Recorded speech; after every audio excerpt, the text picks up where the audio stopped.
Hello, it's Maria, and welcome to the Science Network. Today we will be discussing the insights and dangers of sucralose, also known as Splenda. Our reporter Sarah got us a scoop from two well-educated doctors from Orange County, Dr. Barajas and Dr. Perez. Yes, thank you, Maria. Dr. B is here with us, while Dr. Perez will be joining us live later at the laboratory to tell us about the history, the side effects, and how sucralose affects the human body. So, tell us how this all began. Yes, hi. So sucralose was accidentally discovered in 1976 in a research project that was conducted in London. When scientists were investigating the sugar-taste relationship of the sugar molecule, they noticed that by modifying the structure of sugar, the sweet taste of sugar can be intensified, but not to have calories. Sucralose was approved by the FDA in 1998, where 110 studies and only a 2-week period on humans was conducted. What atoms are responsible for the characteristic reaction of this particular compound and the mechanism synthesis? It starts with sucralose. 3 hydroxyl groups are replaced with chloride.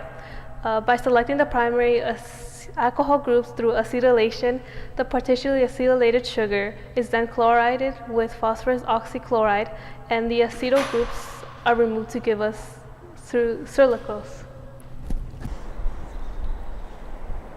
Thank you, Dr. Perez. So, Dr. B, is there any restrictions placed upon this compound? Yes, for human consumption, the quantity of the substance added to the food should not exceed the amount required to accomplish its intended effect in food. Also, it must be shipped in a temperature-controlled environment. Now, I'm sure we're all wondering, do tell us, how much is the production cost? Since it is responsible for 50% of the tabletop sweeteners, in 2005, production tripled their original intent, making about 2,000 tons per year. Tate and Lau, the creators of Splenda, want to have their annual sale to be 200 million per year. Currently, they are at 86 million. So, back to Dr. B.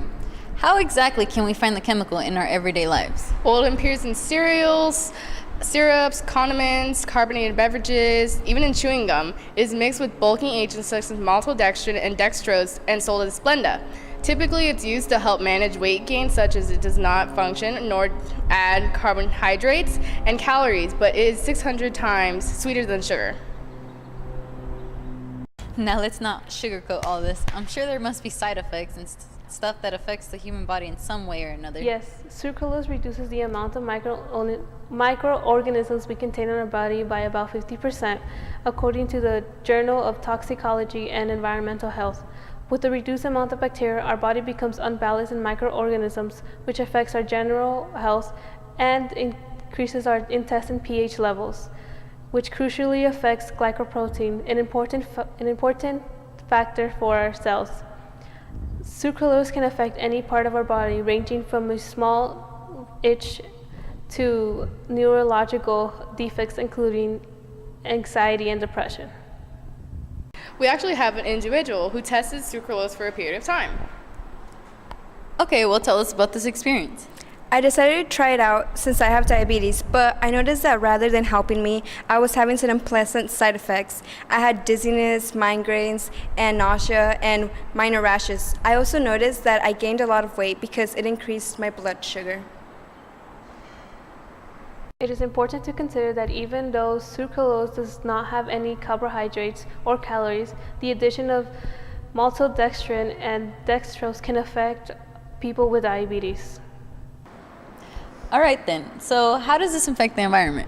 It is recycled and any unused portion of the material is returned to the manufacturer or supplier.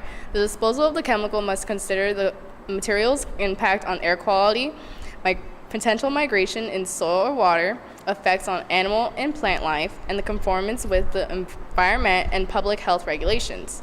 The dispersion of dust particles can help eliminate ignition sources and limit the effects of explosions. Well, thank you so much, doctors. Now back to the studio.